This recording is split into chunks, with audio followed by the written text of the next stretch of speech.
menunjukkan bahwa dia tidak sedang baik-baik saja. Lucia, sehat? Oke. Baik, kalau semuanya sehat, maka mari diminta kesediaan satu orang untuk memimpin kita dalam doa. Liu bisa memimpin kita dalam doa supaya kegiatan kita ini bisa berjalan dengan baik dan lancar. Mari diberi kesempatan untuk memimpinnya di depan. Silakan kita semua berdiri.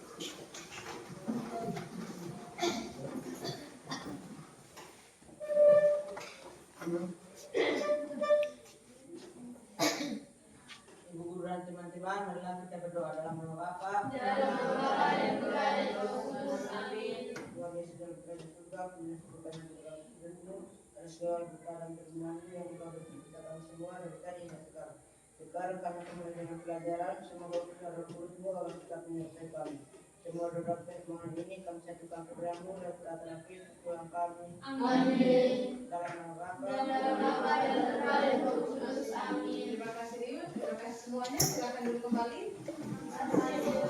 Baik, sebelum kita melanjutkan materi kita yang merupakan kelanjutan materi minggu lalu, Ibu cek dulu siswa yang hari ini tidak hadir. Semuanya hadir? Tidak Yang tidak hadir atas nama? Leticia Yohanita Nani Naif, alasannya? Sakit. Sakit. Siapa lagi? Satu orang saja? Baik, terima kasih. Yang tidak hadir hanya 2 orang saja. Baik, sekali lagi selamat pagi untuk kita semua.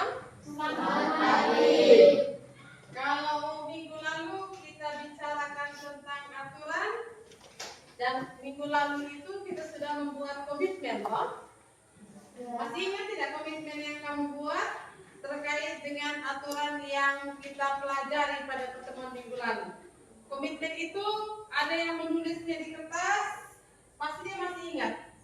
Karena kalau komitmen itu berarti keinginan dari diri sendiri. Siapa yang masih ingat komitmen yang dia buat minggu lalu? Tentang aturan di rumah maupun di sekolah. Apa yang harus dilakukan?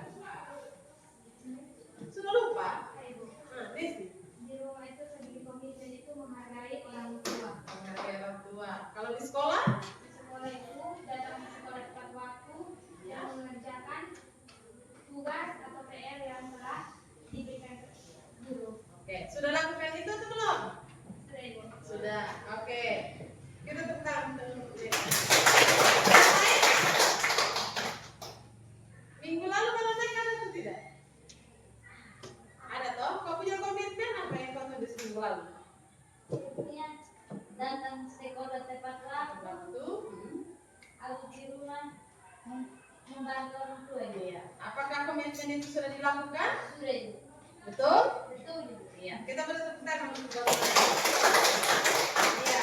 Harapannya komitmen yang dibuat minggu lalu itu bukan hanya sekedar untuk menulis saja, tetapi harapannya itu lebih, yaitu apa yang sudah kamu tuliskan, yang kamu pikirkan, komitmen itu kemauan yang betul-betul kamu mau lakukan, sehingga setelah itu harus ada perubahan perilaku dari yang sebelumnya masih kurang.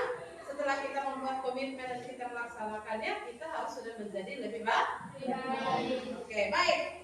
Sebelum kita melanjutkan pembelajaran kita, Ibu mau ingatkan kembali tentang apa yang menjadi kesepakatan kita.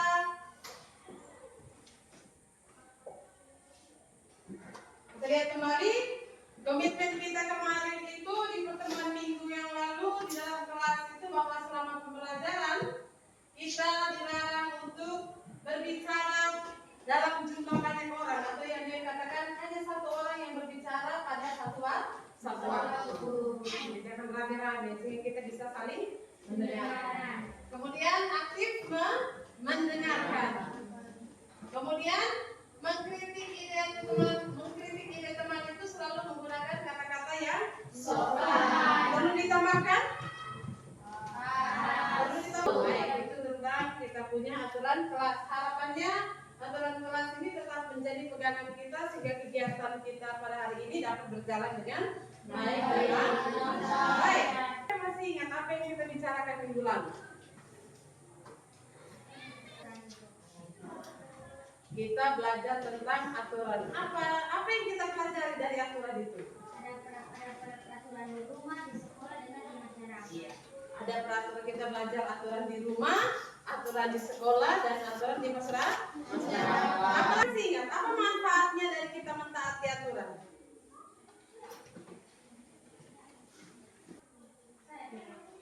Mengatur tata cara kehidupan kita. Ya, mengatur tata cara kehidupan. Agar tujuannya agar menjadi lebih baik atau agar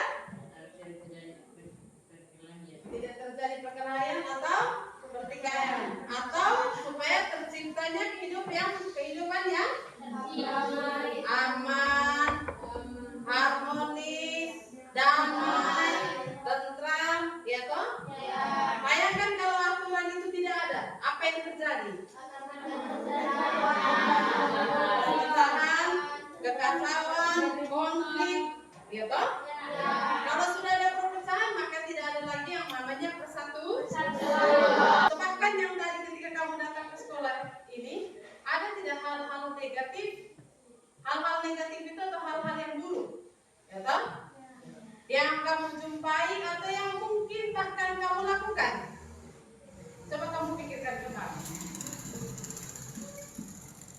Kalau bilang kebiasaan-kebiasaan buruk yang kamu temukan di lingkungan rumah kamu, di lingkungan masyarakat ataupun di sekolah. Di lingkungan sekolah menyebabkan anak terlambat. Oke, Hamzah jauh katakan kalau di lingkungan sekolah dia masih menemukan masih banyak siswa yang terlambat. Coba ada yang lain? Saya Bu, Kebiasaan buruk. kalau di lingkungan masyarakat masih ada yang membuang sampah sembarangan. Betul, ada di lingkungan masyarakat itu masih ada juga orang yang membuang sampah sembarangan. Nah, harapannya di sini adalah kebiasaan yang kita tanamkan adalah kebiasaan yang baik, bukan kebiasaan yang sebaliknya atau kebiasaan yang buruk. Tadi seperti yang kamu sebutkan, bahwa yang kamu sebutkan itu adalah masih berupa kebiasaan-kebiasaan buruk. Nah, dengan kita belajar tentang aturan, tambah lagi dengan hari ini kita akan belajar tentang hierarki daripada peraturan di Indonesia termasuk norma, maka kita harus lebih meningkatkan lagi yang namanya kebiasaan baik atau kebiasaan positif dan mengurangi kebiasaan-kebiasaan yang buruk atau bahkan kita menghilangkan. Jadi kita belajar itu bukan hanya sekedar untuk kita menghafal, minimal kita menerapkannya dalam kehidupan sehari-hari. Minggu lalu sudah tahu tentang manfaat aturan. Setelah belajar tentang manfaat aturan, harus betul-betul diterapkan dalam kehidupan sehingga nampak dalam perubahan perilaku kita. Dan kita hanya belajar saja. Semua orang bisa hafal, ya toh? Ya. Bahkan orang yang tidak sekolah, kalau disuruh dia membaca, dia menghafal bisa. Tetapi bagaimana caranya agar apa yang sudah dipelajari itu diterapkan dalam kehidupan sehingga ada perubahan perilaku dari kita. Apalagi kalau kita belajar mengenai aturan-aturan yang ada. Oke. Baik, untuk hari ini ada tujuan pembelajaran yang kita akan dalami pada hari ini adalah yaitu yang pertama, kalian diharapkan mampu membedakan pengertian norma. Dalam hal ini adalah norma agama, kesusilaan, kesopanan, dan norma hukum, dan peraturan. Yang kedua, kalian diharapkan mampu menjelaskan konsep hierarki peraturan perundang-undangan di Indonesia.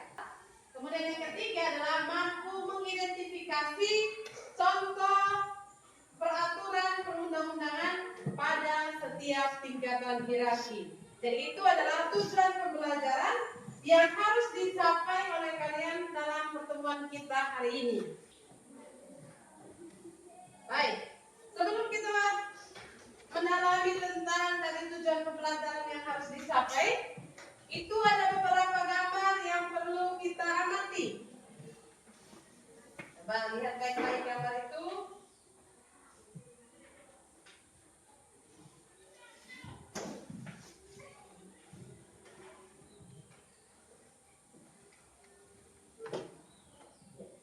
Itu gambar apa?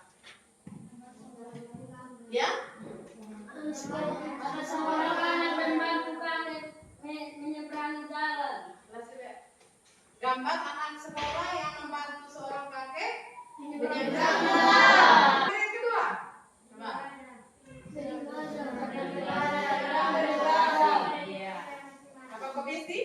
Ilustrasi daripada umat beragama menjalankan ibadah menurut agamanya masing-masing. Oke.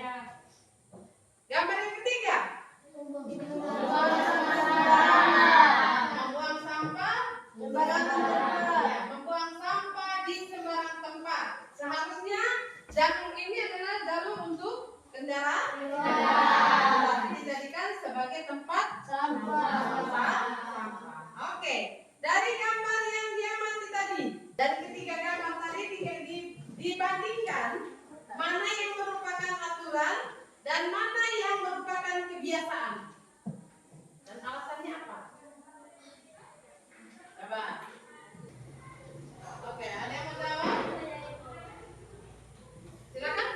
Di gambar nomor 3 itu termasuk kebiasaan. Gambar nomor 3. Kita lihat ya.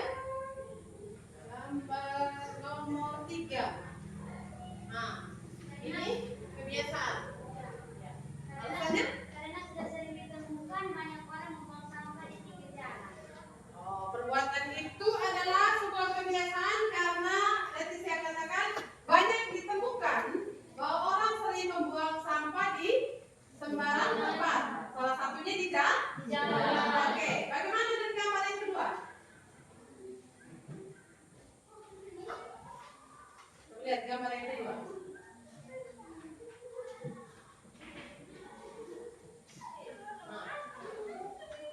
Kalau gambar yang kedua bagaimana?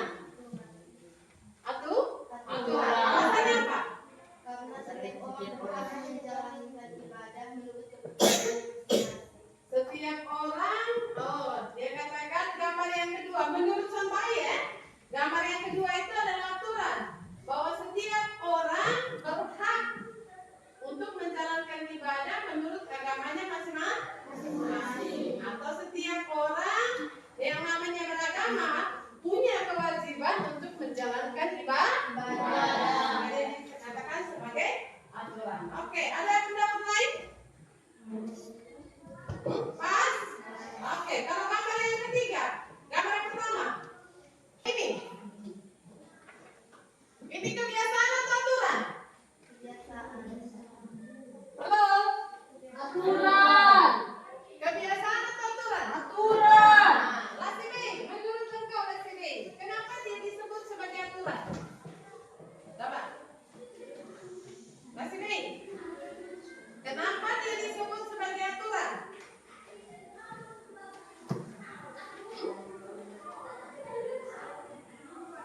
Kenapa? Coba, kenapa dia dinamakan, kalau Lasimi tadi bilang begini, ini aturan. Membantu orang itu aturan atau bukan? Hah? Kebiasaan? Ya toh? Membantu orang itu adalah sebuah kebiasaan. Oke. Gambar ini menunjukkan sebuah kebiasaan. Kebiasaan baik atau buruk? Baik. Membantu kakek atau nenek menyeberang itu adalah kebiasaan yang baik. Kenapa orang membantu? Karena dia memiliki Karena merasa rasa kasihan. Ada yang merasa kasihan, ada yang bilang merasa peduli. Jadi ini didorong oleh rasa kepedulian, dorongan dari dalam diri untuk membantu orang lain. Oke. Nah, kalau yang ini termasuk aturan atau kebiasaan? Termasuk termasuk aturan karena apa? Seperti yang tadi dikatakan oleh Sonmai, bahwa dia punya kewajiban untuk menjalankan ibadah menurut agama dan kepercayaan. Nah, kalau yang ini tadi membuang sampah di sembarangan tempat.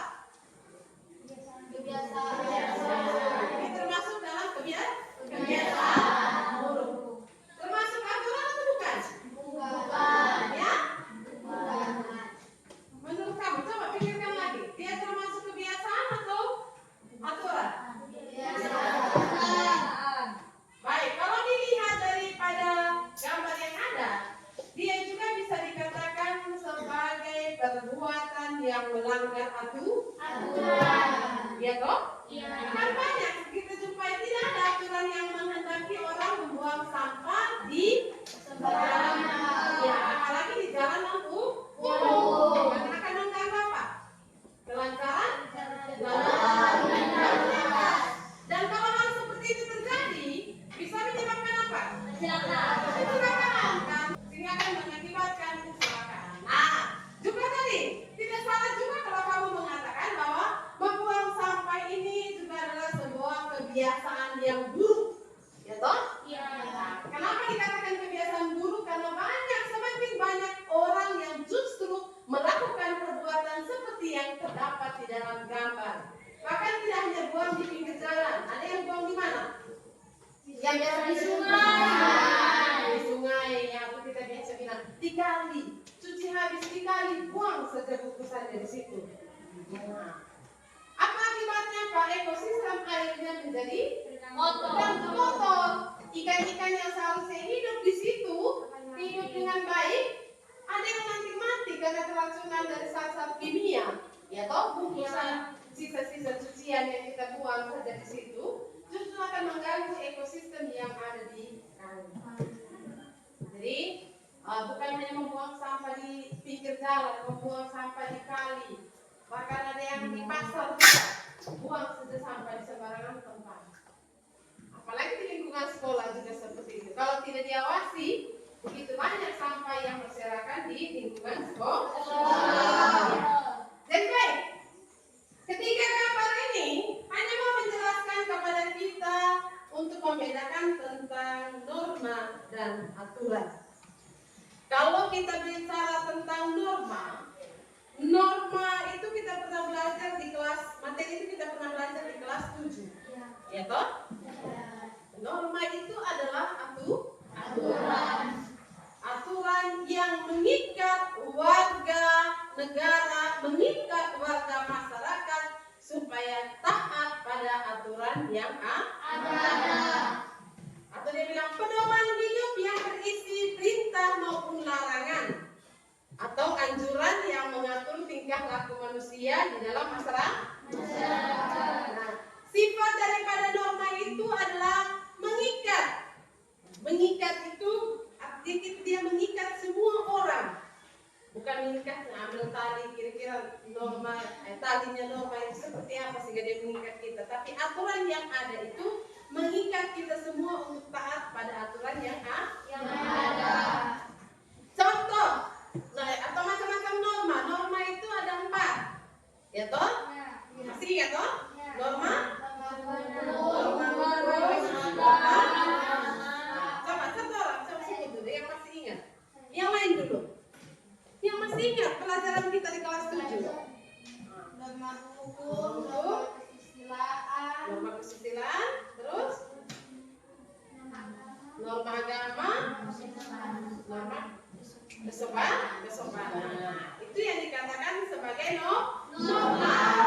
Kemudian tadi ada dari gambar itu tadi kita diminta untuk membedakan. Tadi ada yang mengatakan bahwa ada beberapa gambar yang menunjukkan bahwa itu merupakan kebiasaan. Kebiasaan itu apa? Hal yang sudah sering kita lakukan. Ada yang seorang bilang perbuatan yang dilakukan berulang-ulang kali karena dianggap baik. Namun, apa bedanya antara kebiasaan dengan norma? Kebiasaan itu mengikatnya lebih lemah daripada norma. Lebih lemah. Lemah maksudnya dia tidak kuat untuk mengikat orang. Ibu contohkan. Tadi yang pada gambar pertama. Membantu orang lain yang susah. Itu bukan orang melakukannya baik, tidak melakukannya juga tidak masalah. Ada toh? Itu yang dikatakan kebiasaan itu mengikatnya itu lebih lemah daripada norma. Kalau norma dia bilang harus dilakukan. Tapi kalau kebiasaan orang bisa saja melakukan, bisa juga tidak melakukan. Jadi membantu orang lain itu kan bukan merupakan suatu keharusan. Kalau dia mau membantu, silakan. Kalau dia tidak membantu juga tidak masalah. Ya toh? Jadi daya ikatnya itu memang berbeda. Jadi kedua gambar tadi hanya mau menunjukkan kepada kita perbedaan antara norma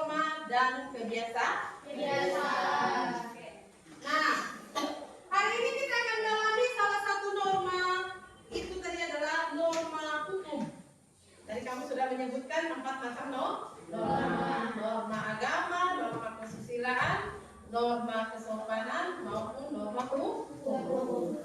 Baik, dari keempat macam norma itu masing-masing dengan sumbernya, masing-masing dengan daya mengikatnya. Daya mengikatnya itu berupa sanksi yang dikenakan jika kita melanggar norma-norma yang ada. Oke.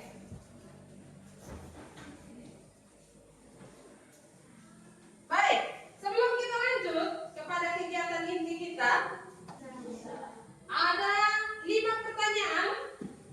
Silakan nanti menuliskan di kertas sendiri atau boleh juga mengacungkan tangan untuk menjawab. Kalau mau menjawab, acungkan tangan. Kira-kira kita lihat nanti jawabannya benar atau salah.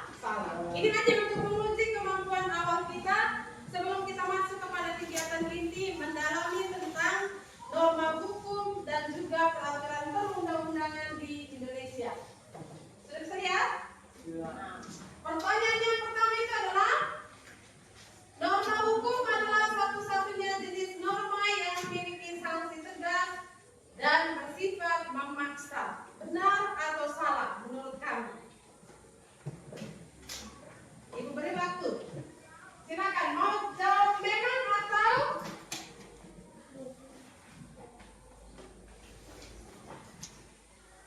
Ulangi, norma hukum adalah satu-satunya jenis norma yang memiliki sanksi tegas dan bersifat memaksa. Menurut kamu benar atau salah? Benar. Yang menjawab benar coba angkat tangan. Angkat tangan. Tadi yang suara banyak-banyak ini ada di mana? Benar atau salah? Yang menjawab benar angkat tangan. Angkat tangan tinggi. Oke, yang menjawab salah angkat tangan. Tidak ada jawaban netral kan? Kan jawabannya hanya 2, benar atau salah. Coba siapa yang jawab benar? Oke, jangan takut. Ini kita hanya mau lihat saja pemahaman awal. Oke. Berarti selain itu menjawab salah. Mari kita lihat. Jawabannya adalah Salah. coba. Meskipun norma hukum memiliki sanksi paling tegas, norma lain seperti norma agama dan kesusilaan juga memiliki sanksi. Hanya saja sifatnya tidak seperti seketat hukum formal. Kemudian ini bawahnya, meskipun norma hukum memiliki sanksi paling tegas, norma lain seperti norma agama dan kesusilaan juga memiliki sanksi. Hanya saja sifatnya tidak seketat hukum formal. Jadi dia bukan merupakan norma hukum adalah satu-satunya jenis norma yang memiliki sanksi tegas dan bersifat memaksa. Sebenarnya keempat norma itu sifatnya memaksa, harus kita taati. Namanya saja norma, ya toh. Hanya saja kalau yang sangat tegasnya itu atau memaksa sekali itu yang memang nampaknya pada norma hukum. Tetapi keempat norma itu sebenarnya memiliki sanksi yang tegas. Yang kedua, tujuan utama dari sebuah norma yang ada di masyarakat adalah untuk menciptakan ketertiban dan keteraturan sosial. Benar atau salah? Benar. Setuju? Setuju. Sanksi untuk pelanggaran norma kesopanan biasanya berbentuk pengucilan sosial, cemooh atau teguran tidak resmi. Benar atau salah? Ini pernah kita belajar di kelas 7. Benar atau salah? Hah? Benar atau salah? Benar toh? Ya. Benar. Oh, oke. Jadi baik, ini tadi hanya mau melihat saja kemampuan kamu untuk mengingat kembali, memahami kembali tentang norma yang sudah kita pernah pelajari di kelas 7. Baik, sedikit ibu gambarkan supaya jangan lupa. Jadi perbedaan antara keempat macam norma tadi. Jadi norma itu adalah pedoman yang mengatur tingkah laku manusia dalam kehidupan bersama. Dari keempat norma itu ada 4 macam norma yang berkembang di dalam kehidupan masyarakat kita.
manusia.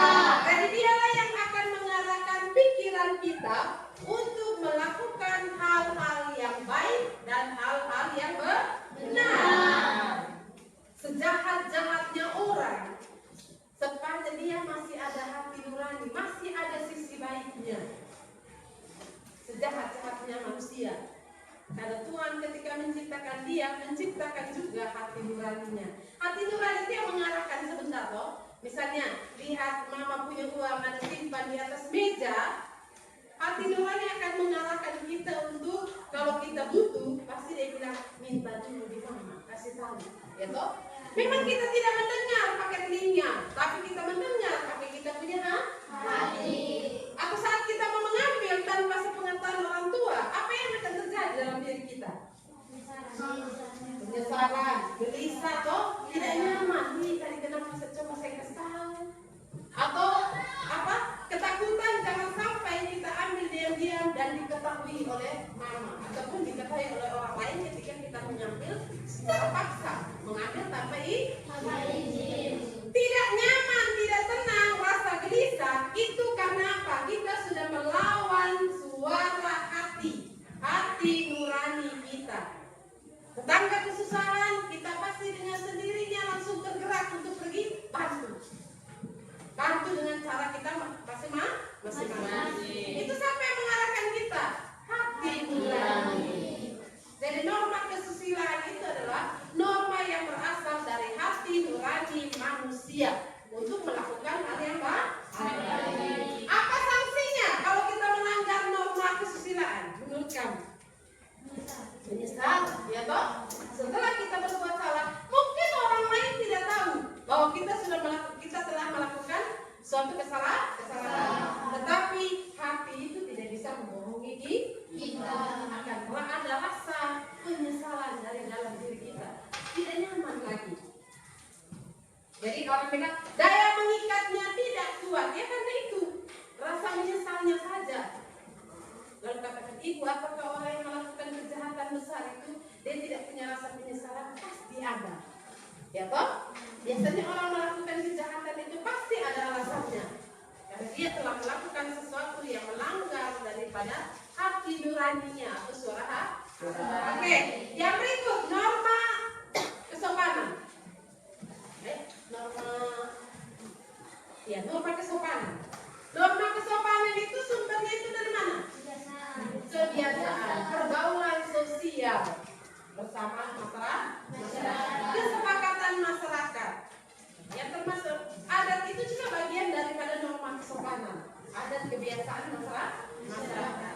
Nah, norma kesopanan itu biasanya berlaku relatif. Ada yang norma kesopanan yang berlaku umum, ada yang berlakunya relatif. Artinya, kalau dilihat tadi bahwa salah satu norma kesopanan itu adat kebiasaan, tidak semua memiliki adat yang sama, toh? Ya. Tidak semua. Misalnya kalau orang timur itu sangat menjunjung tinggi kaum laki-laki.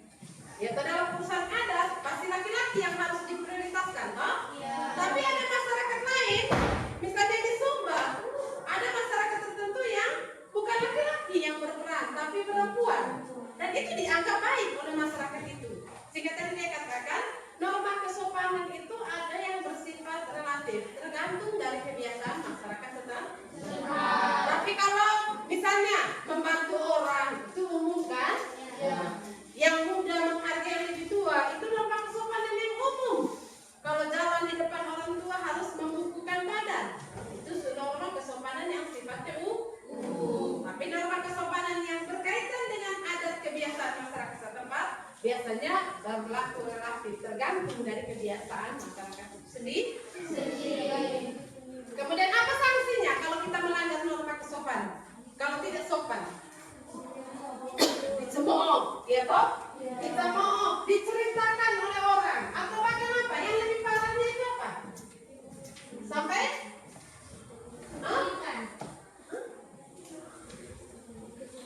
Kalau kita berbuat sesuatu yang jahat yang bikin orang jengkel, pada akhirnya orang akan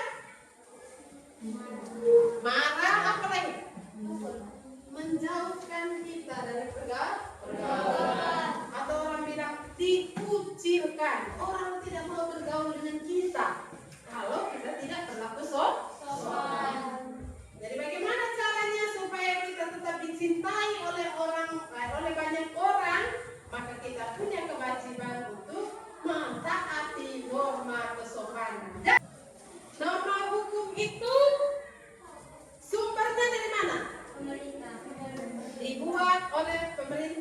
oleh, atau orang bilang dibuat oleh lembaga negara yang berwenang, dalam hal ini pemerintah atau DPR, Dewan Perwakilan Rakyat. Nah, sanksi terhadap norma hukum itu apa?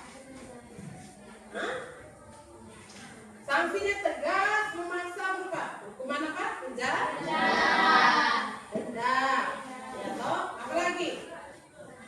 Hukuman cambuk yang sekarang sudah berlaku di Indonesia. Hukuman mati. Sekarang kan kalau dia terbukti mengedarkan narkoba, kalau dulu hanya di penjara, sekarang dihukum mati. Atau kalau dia melakukan kejahatan yang sangat luar biasa, sanksinya hukuman mati. Walaupun begini, hukuman mati ini masih menjadi polemik, karena di sisi lain ada orang yang setuju, ada orang yang tidak setuju. Yang tidak setuju itu karena apa? Hak hidup orang itu ada di tangan Tuhan. Ya, tetapi di sisi lain, hukum sudah menghendaki bahwa kalau dia sudah melakukan pelanggaran hukum berat, maka dia juga bisa dikenakan hukuman mati. Oke. Belajar tentang hierarki peraturan perundang-undangan di Indonesia.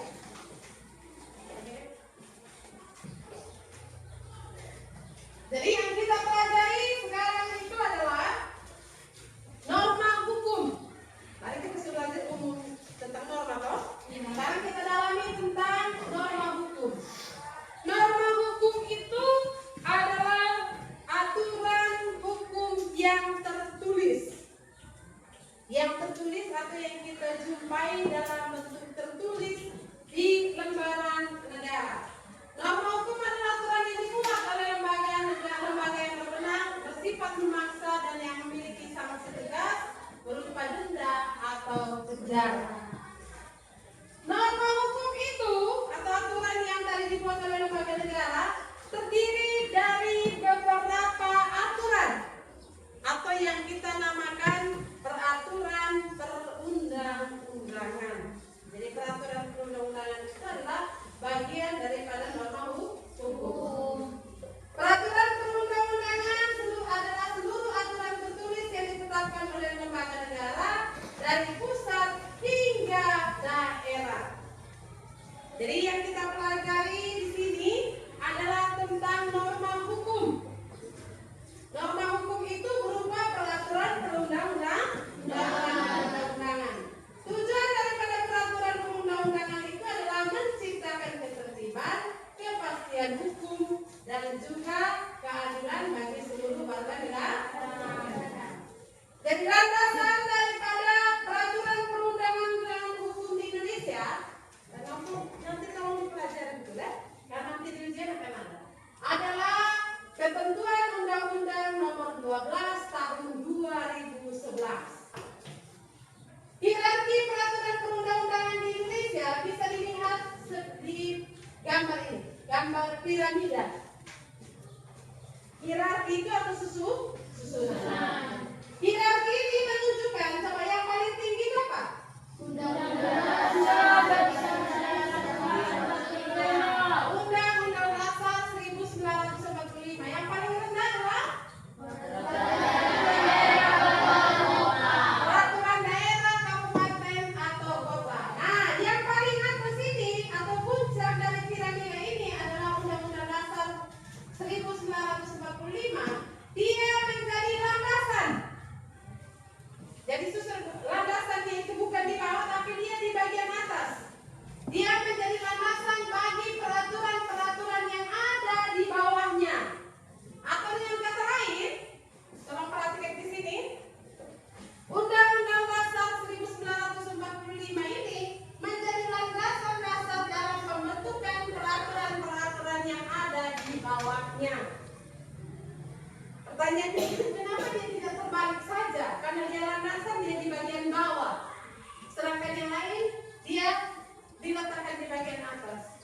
Jadi piramida ini menunjukkan Undang-Undang Dasar ini sebagai hukum tertulis yang tertinggi. Dan dia menjadi landasan dalam pembentukan peraturan-peraturan yang lain yang ada di bawahnya. Atau dengan kata lain, kalau Undang-Undang Dasar 1945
Ketetapan MPR, keputusan Majelis Permusyawaratan Rakyat yang termasuk dalam keanggotaan MPR itu adalah MPR itu siapa? MPR itu adalah Majelis Permusyawaratan Rakyat yang anggotanya adalah DPR dan DPR dan DPD. Oke, nanti baru kita akan dalami tentang lembaga ini. Oke, yang berikut, undang-undang atau Perpu. Ini urutan yang ketiga. Di bawah apa tadi? Di bawah apa?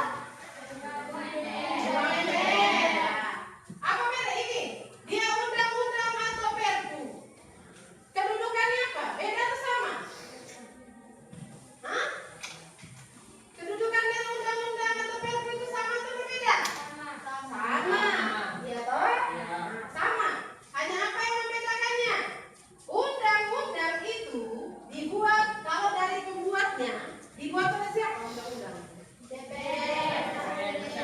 DPR bersama Presiden. Nanti di pertemuan berikut kita akan lihat, kita akan nonton videonya bagaimana penyusunan sebuah undang-undang oleh Presiden bersama dengan DPR. Oke. Artinya kalau salah satu dari kedua lembaga ini, DPR itu lembaga apa? Lembaga apa? Lembaga negara itu ada berapa? Ada yang namanya lembaga legislatif, ada lembaga eksekutif, ada lembaga yudikatif. Masih bingung toh? Nah, nanti belajar tentang undang-undang baru kita dalami lagi yang 3 lembaga itu. Lihat ke sini. Nah, undang-undang dibuat oleh DPR bersama Presiden. Sekalian gambaran untuk kami. Kalau salah satunya tidak ada, apakah undang-undang itu bisa sah? Tidak. Dua-duanya harus ada dan disetujui baru sah. Sudah? Itu sedikit gambaran. Sedangkan apa bedanya ini dengan Perpu? Padahal kedudukannya sama toh? Tapi pasti tentunya mereka berbeda ya. Kalau Perpu itu dibuat oleh Presiden. Sudah? Undang-undang tadi dibuat oleh Presiden dan DPR. Kalau Perpu oleh Presiden. Saat apa? Iya, saat dalam negara dalam keadaan yang sangat genting, sangat mendesak atau memaksa.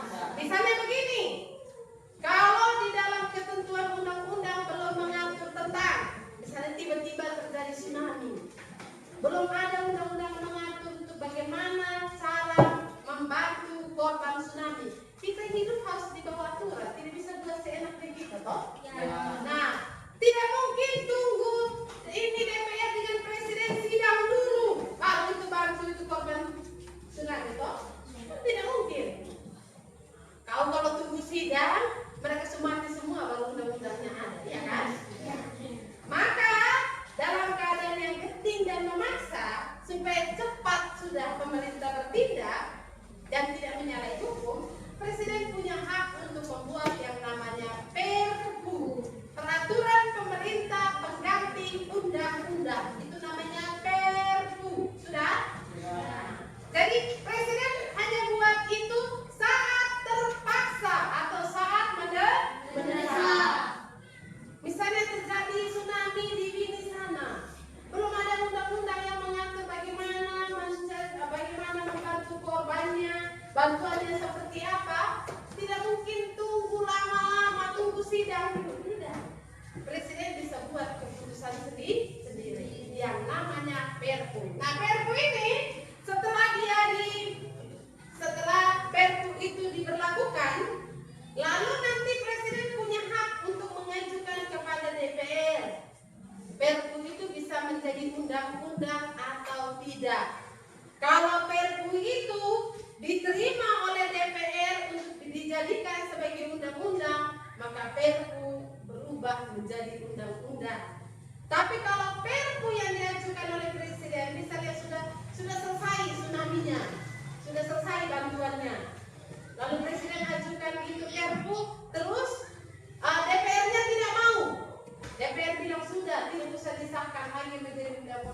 maka Perpu itu dinyatakan tidak berlaku lagi. Sudah? Paham tuh yang dijelaskan? Sampai sebentar kau paham lagi. Oke, yang berikut. PP, peraturan pemerintah. Pikiran lain. Peraturan pemerintah. Ya, di sini dia katakan fungsinya menjabarkan secara teknis dan operasional suatu undang-undang. Atau kata lainnya begini, supaya kamu lebih mudah mengerti. PP itu dibuat untuk menjalankan perintah undang-undang. Kalau perintah undang-undangnya tidak ada, maka peraturan pemerintahnya juga tidak ada. Sudah paham? Kalau misalnya undang-undang bilang begini, kalau undang-undangnya mengatakan begini, harus wajib belajar 9 tahun, tapi peraturan pemerintahnya, maka undang-undang itu harus buat peraturan pemerintahnya untuk menjalankan perintah daripada undang-undang. Dan undang-undang itu tidak bisa langsung dijalankan, harus ada buat dalam bentuk perintahnya lagi. Itu yang saya katakan tadi, menjabarkan secara teknis dan operasional suatu undang-undang. Contohnya, undang-undang pajak dijabarkan dalam peraturan pemerintah tentang tata cara pemungutan pajak. Di undang-undang diatur bilang begini, wajib bayar pajak. Maka bagaimana supaya kita taat untuk membayar pajak? Harus buat peraturannya. Tata caranya setiap tahun harus ke kantor Samsat, misalnya pajak kendaraan. Sampai di sana kita harus serahkan STNK, dihitung selama 1 tahun, dibayarnya harus sekian. Itu namanya peraturan pemerintah. Tata cara untuk melaksanakan apa yang diamanatkan di dalam undang-undang. Oke, yang berikut. Peraturan Presiden menyelenggarakan dan mengatur materi yang diperintahkan oleh peraturan pemerintah atau undang-undang. Dan biasanya digunakan untuk mengatur kepegawaian atau organisasi di lingkungan pemerintahan. Misalnya, dia berkaitan dengan peraturan Presiden, berkaitan dengan mungkin pengangkatan menteri, atau mungkin ada istilahnya bentuk badan-badan tertentu untuk membantu menteri dalam menjalankan tugasnya, itu diatur di dalam peraturan Presiden. Kemudian yang berikut adalah peraturan daerah. Peraturan daerah, kalau di dalam hierarki tadi itu peraturan perundang-undangan itu ada 7 sampai di tingkat kabupaten atau kota. Peraturan daerah baik provinsi, kabupaten atau kota itu termasuk namanya peraturan daerah. Mengatur kebutuhan lokal selama tidak bertentangan dengan undang-undang di atasnya. Jadi peraturan daerah itu adalah untuk mengatur kehidupan di daerah untuk menjalankan apa yang diperintahkan dari pusat sana. Misalnya seperti kita di sini, buka aturan perda kita. Misalnya apa? Pemberian bantuan, ya toh?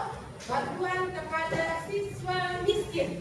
Itu semua dari pemerintah pusat, lalu daerah menjalankan apa yang menjadi amanat daripada pemerintahan pusat. Dan jadi pada kesimpulannya, mengapa kita perlu tahu yang namanya tadi peraturan perundang-undangan?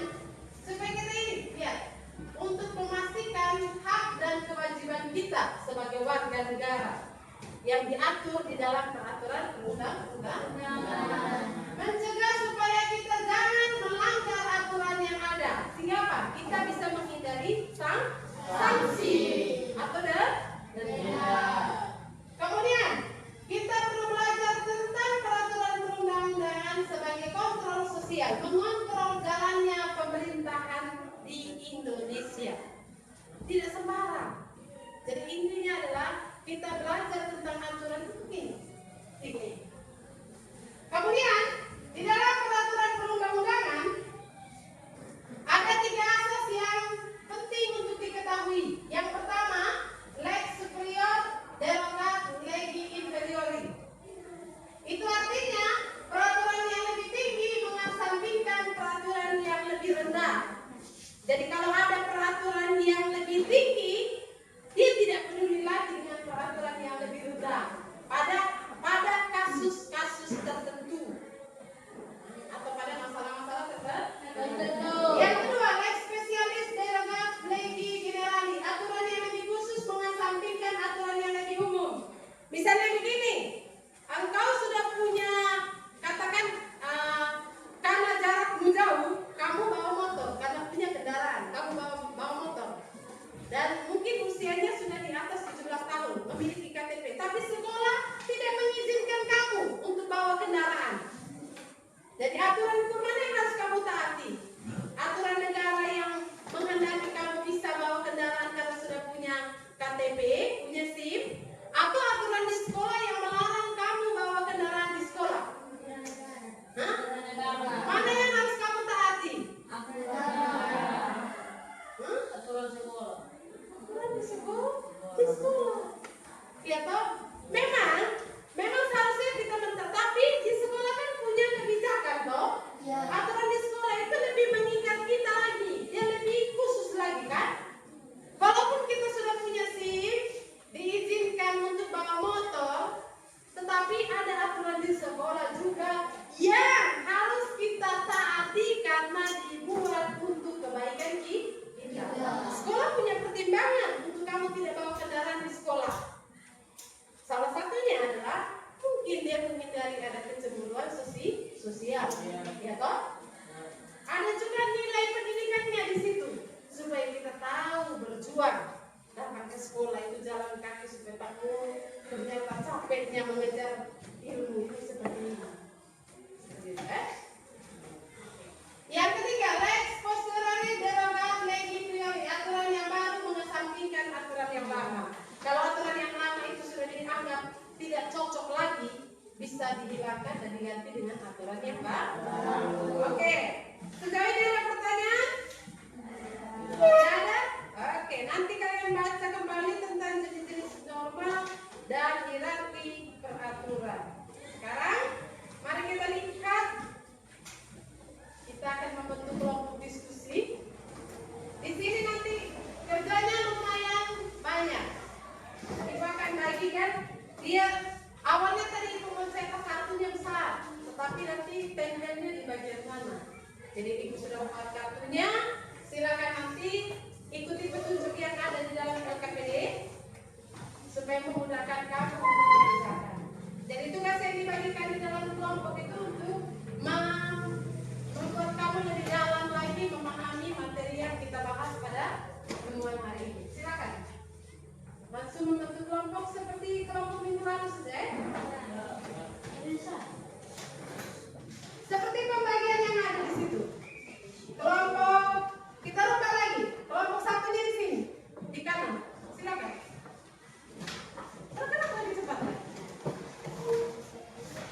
Kelompok satu, kelompok dua nya di belakang kelompok satu. Lihat di sini, Diosanium, Minus, Leticia. Nanti tulis nama kelompoknya.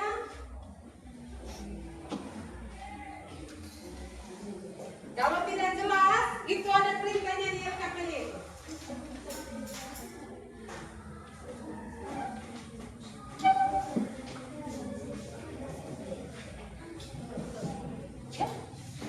Boleh.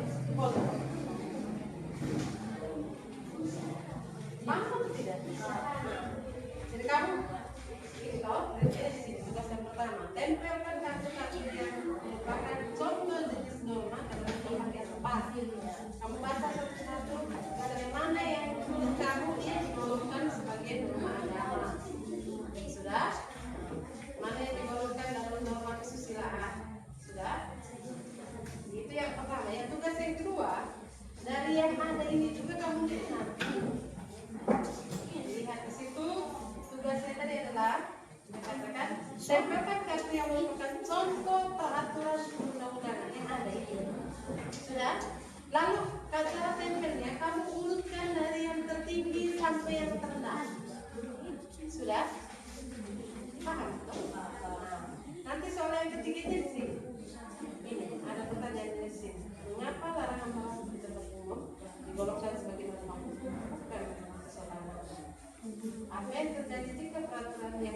tugas yang kedua bertentangan dengan undang-undang dasar 1945.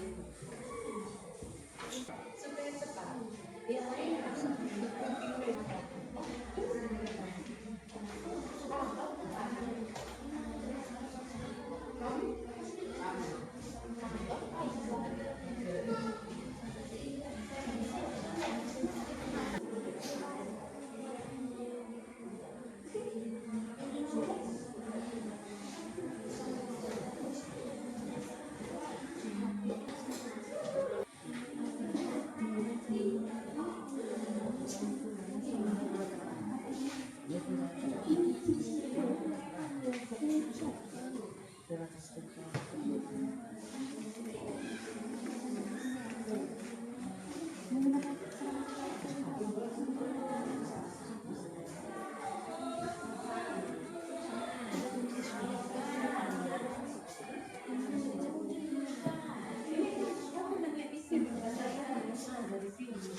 Isi berdasarkan kartu yang ada ya. Kalau misalnya di kartunya misal katakan di norma kesusilaan tidak ada kartunya ya itu terisi. Ya, itu kan hanya mau melihat kemampuannya kamu untuk menentukan. Jadi semua itu.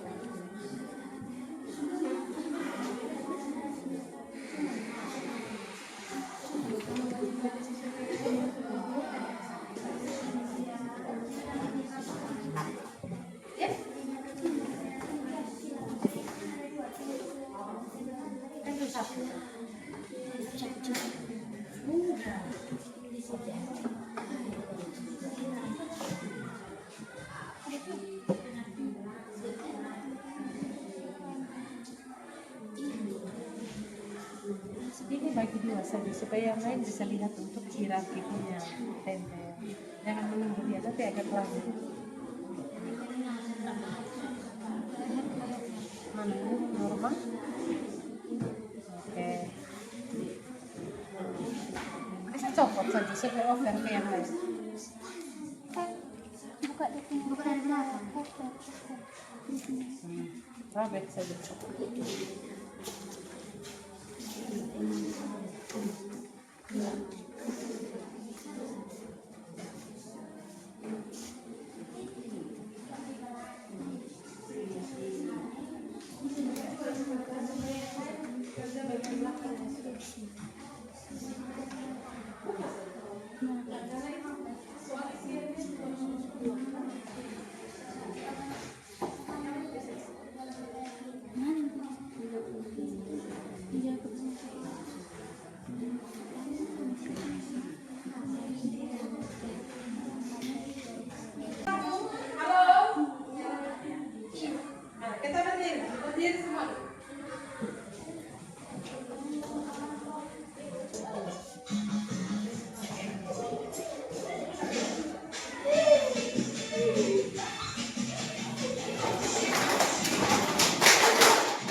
Masih.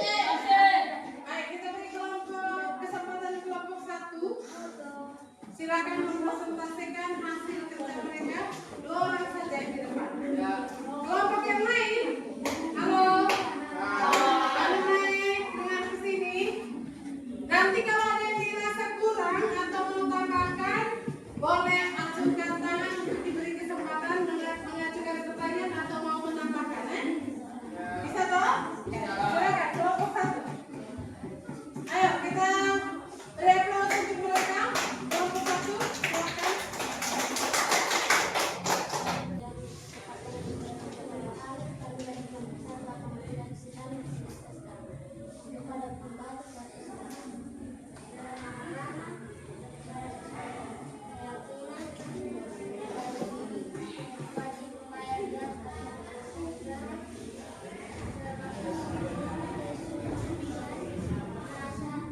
sanksi. Ya.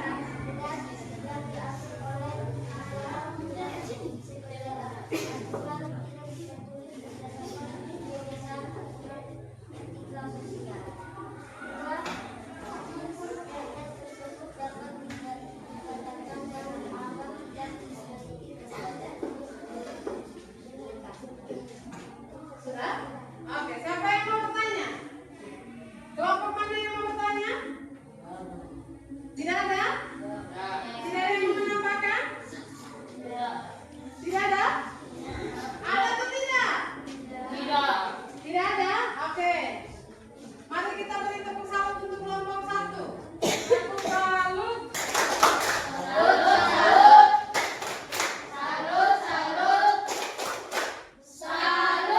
Sekali lagi kita beri tepuk salut.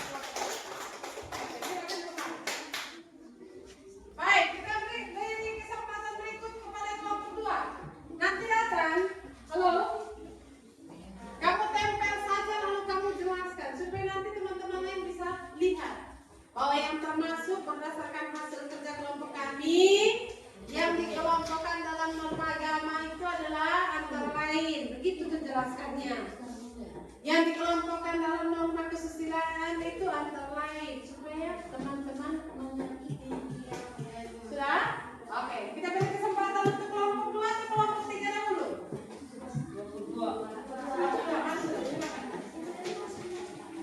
Ayo kelompok 2.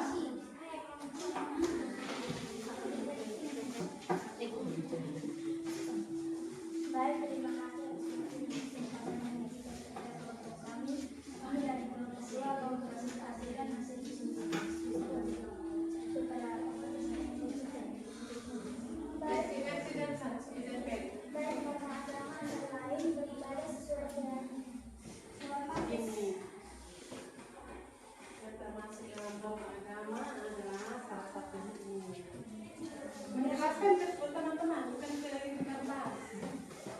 yang termasuk dalam norma agama adalah beribadah sesuai keyakinan. Norma kesusilaan adalah mengucapkan salam. Salah satu contohnya adalah mengucapkan salam, merasa menyesal setelah berdoa. Norma kesopanan salah satunya adalah membantu orang tua. Yang kedua, menjaga pembersihan lingkungan. Yang ketiga, tersenyum saat berpapasan. Norma hukum salah satunya adalah ketentuan pidana pencurian, wajib belajar 9 tahun, merokok di tempat umum, bertentuan pidana pencurian, menggunakan seragam sekolah.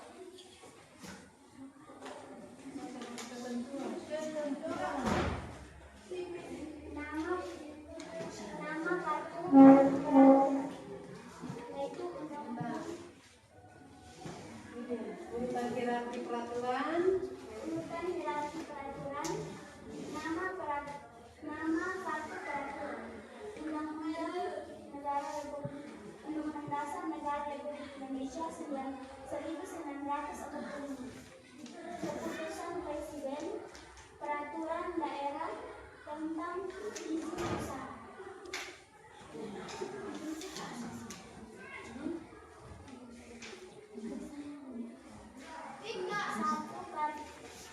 Oke, pertanyaan yang pertama itu apa? Karena Mengapa hal-hal itu melakukan melanggar norma kesopanan melainkan norma hukum? Alasannya? karena adanya sanksi tegas dan Sanksi tegas. dan peraturan perundang-undangan yang mengikat berbeda dengan norma kesopanan yang sanksinya bersifat sosial atau celaan. Untuk pertanyaan kedua, bagaimana kalau perda bertentangan dengan undang-undang dasar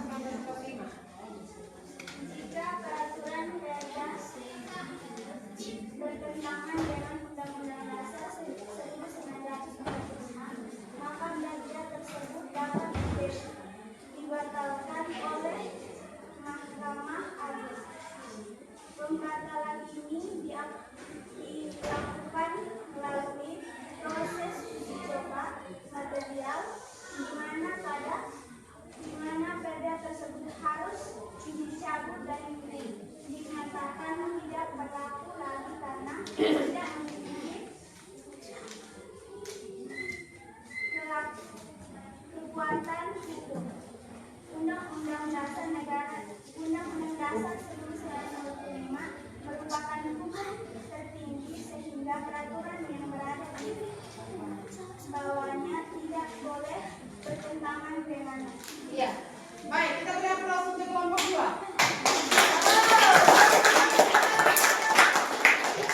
Baik, kelompok yang pasangan ke sini. Jangan fokus kamu punya saja. Baik, ada pertanyaan yang mau diajukan untuk kelompok 2? Ya. Berdasarkan klasifikasi jenis norma yang mereka tadi sebutkan, kemudian urutan hierarki peraturan sudah pas? Sudah? Mereka, coba dengar. Kenapa merokok di tempat umum itu merupakan pelanggaran norma hukum? Karena dibuat oleh lembaga yang berwenang dan mengikat dan memiliki sanksi yang tegas. Sepakat? Sepakat atau tidak? Kemudian yang kedua tadi, kalau perda bertentangan dengan Undang-Undang Dasar 1945, maka perda tersebut harus dibatalkan. Sepakat? Sepakat. Sekali lagi mari kita tepuk tangan untuk kelompok 2. Tepuk salut.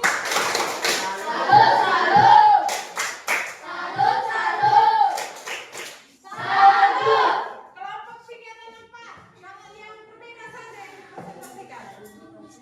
Oke, kelompok 3 silakan. Baik, terima kasih atas waktu yang disempatkan dan diberikan kepada kami. Kami dari kelompok 3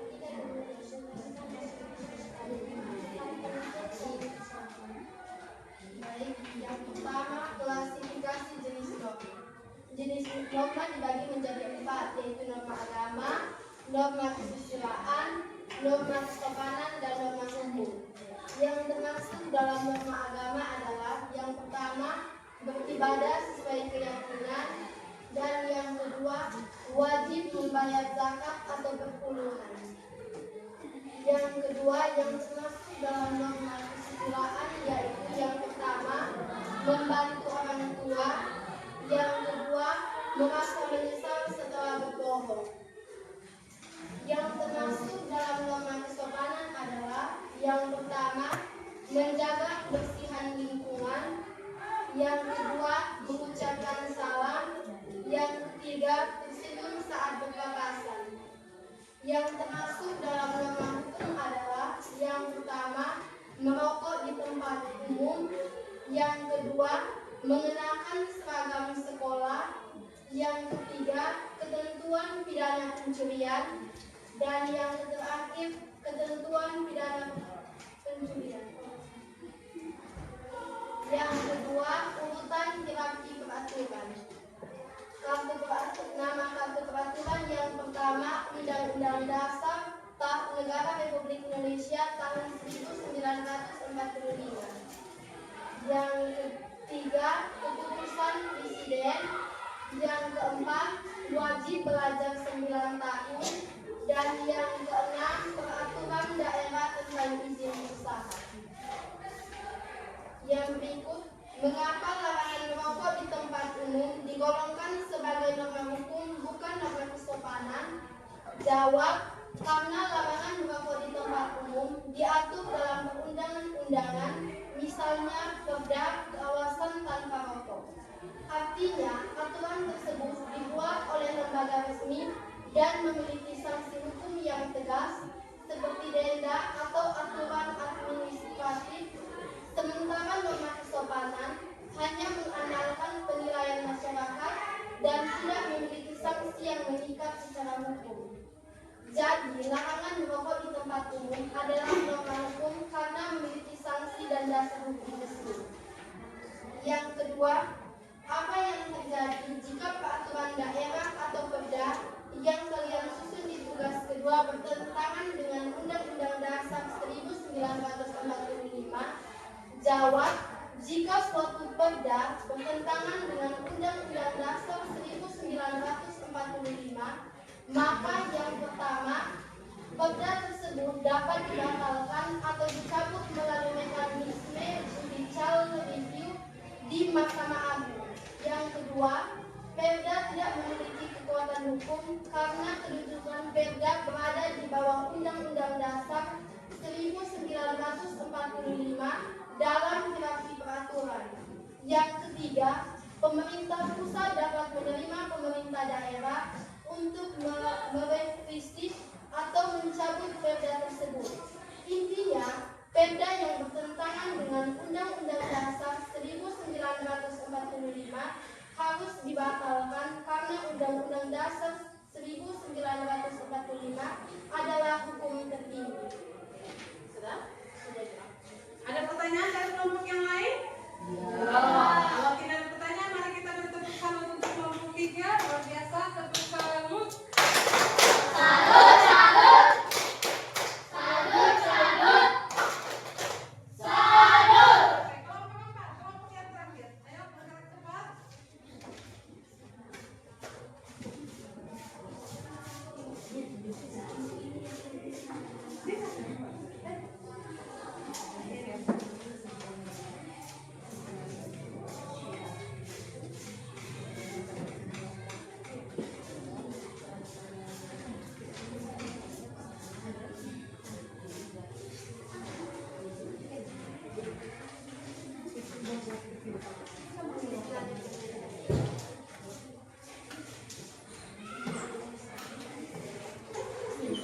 Oh ya. Silakan. Baik, atas waktu dan kesempatan yang diberikan kepada kami akan mempresentasikan hasil diskusi kelompok kami kepada pemateri. Saya persilakan. Jenis norma. Yang pertama, norma agama. Yang satu, beribadah sesuai keyakinan. Dua, wajib membayar zakat atau perpuluhan zakat. Yang kedua, norma kesusilaan. Satu, merasa menyesal setelah berbohong. Dua, membantu orang tua. Yang ketiga, norma kesopanan. Satu, menjaga kebersihan lingkungan. Dua, mengenakan seragam sekolah. Tiga, mengucapkan salam. Empat, tersenyum saat berpapasan. Yang keempat, norma hukum. Merokok di tempat umum. Dua, ketentuan pidana pencurian. Yang ketiga, wajib belajar selama 9 tahun. Terus, nama kartu peraturan. Yang pertama, Undang-Undang Dasar Negara Republik Indonesia tahun 1945. Yang kedua, Keputusan Presiden. Yang keempat, Peraturan Daerah tentang izin usaha.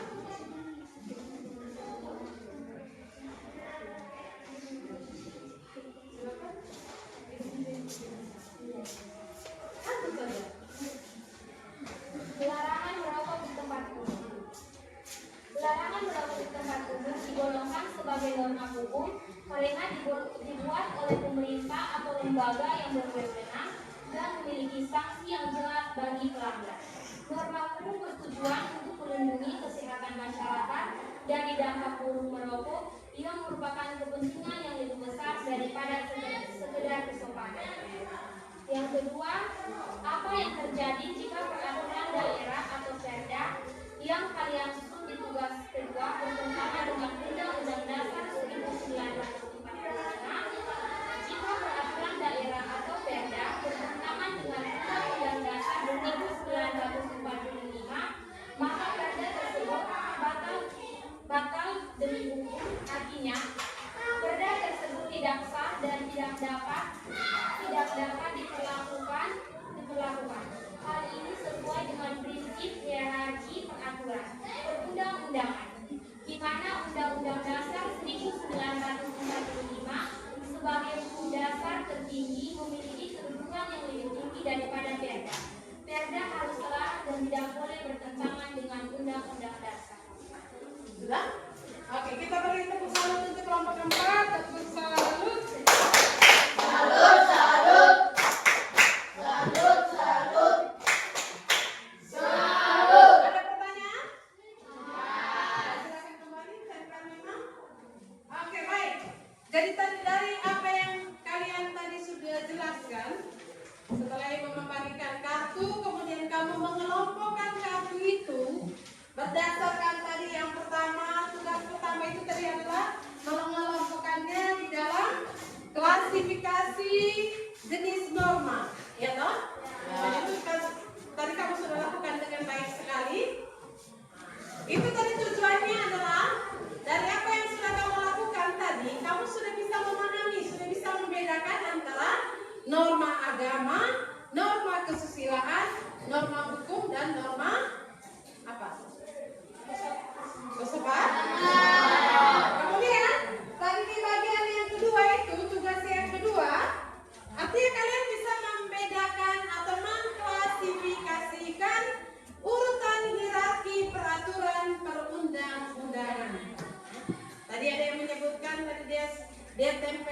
pertama Undang-Undang Dasar 1945.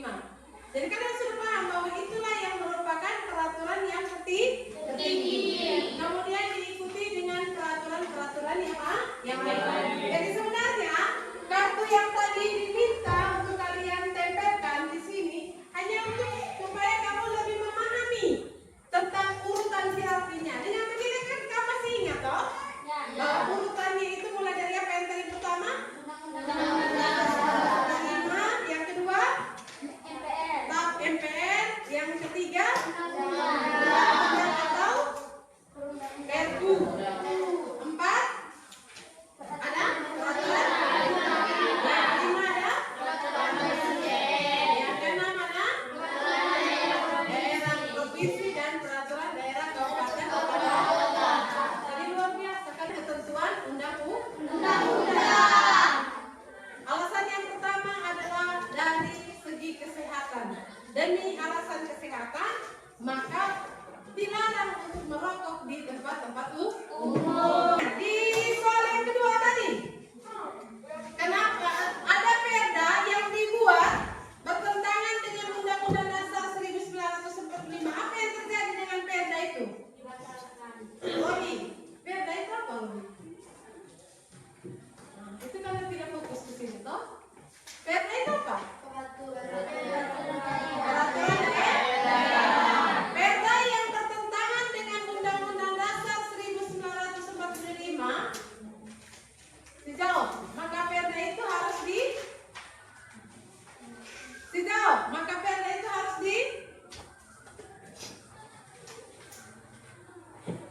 kamu kerja apa di situ? Dijawab, perda yang bertentangan dengan Undang-Undang Dasar 1945. Perda itu harus diapakan? Fokus ke sini, bukan kau fokus ke main gunting. Simpan gunting di sini. Harus dibatalkan. Kenapa? Undang-Undang Dasar 1945 itu sebagai sumber hukum yang tertinggi, menjadi landasan dalam pembentukan peraturan yang ada di bawah. Atau dengan kata lain, peraturan yang ada di bawahnya tidak boleh bertentangan dengan peraturan yang lebih tinggi. Ya? Jadi luar biasa. Harapannya tadi yang kamu sudah tuliskan di dalam kamu punya LKPD itu juga membantu kamu memahami. Yang tadi kamu kerjakan itu membantu kamu sungguh-sungguh memahami apa yang kita pelajari hari ini. Oke, baik. Sekarang Ibu minta, kira-kira menurut kamu dari apa yang tadi kita sudah pelajari ini, apa hal yang baru bagi kamu setelah kamu belajar tentang hierarki peraturan perundang-undangan atau tadi kamu belajar tentang klasifikasi norma yang ada? Kira-kira apa yang baru menurut kamu? Menurut kamu? Ada yang ternyata peraturan kita memiliki hierarki atau susunan dari yang tertinggi ke terendah, bahwa adanya hierarki. Apalagi selain itu, hal baru yang menurut kamu dapatkan tadi, selain adanya susunan hierarki dari peraturan perundang-undangan, apalagi hal baru yang menurut kamu baru bagi kamu yang kamu dapatkan hari ini? Coba.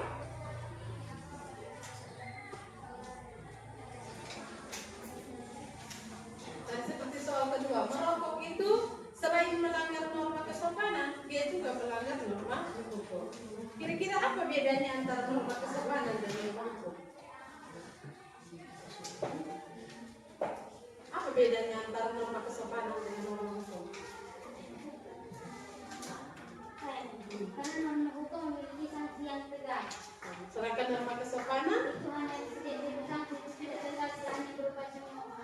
sanksinya tidak terlalu tegas seperti norma kesopanan, seperti norma hukum.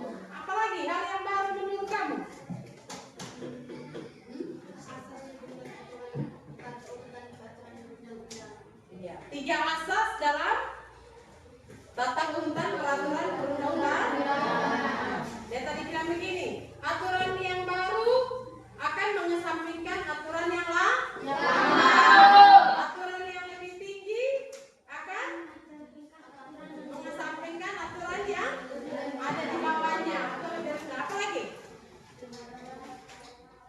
kata toh? Ya, spesifik akan menghasilkan peraturan yang lebih. Iya. Aturan yang spesifik atau khusus akan menggantikan aturan yang lebih umum. Jadi itu hal-hal yang baru yang kita ketahui setelah kita belajar tentang hari ini toh. Peraturan perundang-undangan di Indonesia ini sangat penting dan ada susunannya. Dan susunan itu tidak boleh dibolak-balik. Aturan yang tertinggi menjadi landasan bagi pembentukan aturan yang lebih rendah. Oke, nanti silakan tulis di masing-masing kamu punya catatan tentang pengertian norma, macam-macam norma. Silakan tulis di buku catatan sendiri ya. Baik. Dari apa yang kamu sudah pelajari tadi tentang norma maupun tentang hukum, norma dengan hierarki peraturan perundang-undangan. Jadi hierarki peraturan perundang-undangan itu bagian dari norma juga toh? Bagian dari norma hukum. Jadi kalau norma itu adalah kerangka etika dan moral hidup atau aturan yang mengatur tentang kehidupan kita, peraturan perundang-undangan itu hadir untuk apa? Mengikat dan memaksa kita supaya kita patuh terhadap norma yang ada. Kalau hanya sekedar norma lalu tidak ada peraturan perundang-undangannya, maka akan ada banyak pelanggaran terhadap norma-norma yang ada. Kepada kalian untuk bisa menyimpulkan tentang apa yang kita pelajari hari ini. Mulai dari awal dari kita bicara sampai dengan hari ini, sampai dengan saat ini, kira-kira apa yang tadi kita sudah pelajari? Tadi kita belajar tentang apa? Norma dan hierarki peraturan perundang-undangan. Silakan, siapa yang mau memberikan kesimpulan? Dua orang saja. Silakan. Dia mau bicara bisa. Oke, ada Sonbaik. Dari materi hari ini saya dapat mengetahui peraturan atau urutan perundang-undangan yang dimulai dari Undang-Undang Dasar Negara Republik Indonesia tahun 1945, ketetapan MPR, undang-undang atau peraturan pemerintah pengganti undang-undang atau Perpu, peraturan pemerintah, peraturan presiden, peraturan daerah atau provinsi, dan peraturan daerah kabupaten atau kota. Terus, dan dari materi hari ini juga saya dapat mengetahui jenis-jenis norma yang dibagi menjadi 4 norma, yaitu norma agama, norma kesusilaan, norma hukum, dan norma kesopanan. Oke, baik. Terima kasih. Sobat, ada yang lain lagi? Ya, siapa yang mau tambahkan? Perundang-undangan itu adalah seluruh aturan tertulis yang ditetapkan oleh negara dari pusat hingga daerah yang diatur dalam ketentuan Undang-Undang nomor berapa tadi? 12 tahun 2012. Tujuannya untuk apa? Menciptakan ketertiban, kepastian hukum, keadilan bagi seluruh warga negara. Dan jangan lupa hierarkinya itu terdapat di dalam piramida seperti ini. Dari yang tertinggi sampai yang rendah. Baru untuk kita. Sebelum kita menutup kegiatan pembelajaran kita hari ini, Ibu mau tanya, bagaimana dengan metode yang tadi dibuat? Seperti tadi kita mengerjakan LKPD, kita menentukan berdasarkan kartu-kartu itu. Menurut kamu menarik atau tidak menarik? Menarik. Untuk kegiatan kita minggu depan, Ibu sampaikan memang dan kali memang di rumah. Kegiatan kita minggu depan itu adalah kamu cari berita, tugasnya di rumah cari berita sederhana atau cari artikel sederhana yang terkait dengan pembentukan peraturan, misalnya pembentukan peraturan daerah baru atau perancangan undang-undang. Sudah? Cari bisa melalui media elektronik. Media elektronik misalnya kamu nonton di berita, lalu kamu ambil beritanya, kamu nonton, lalu kamu tulis kembali bahwa mekanisme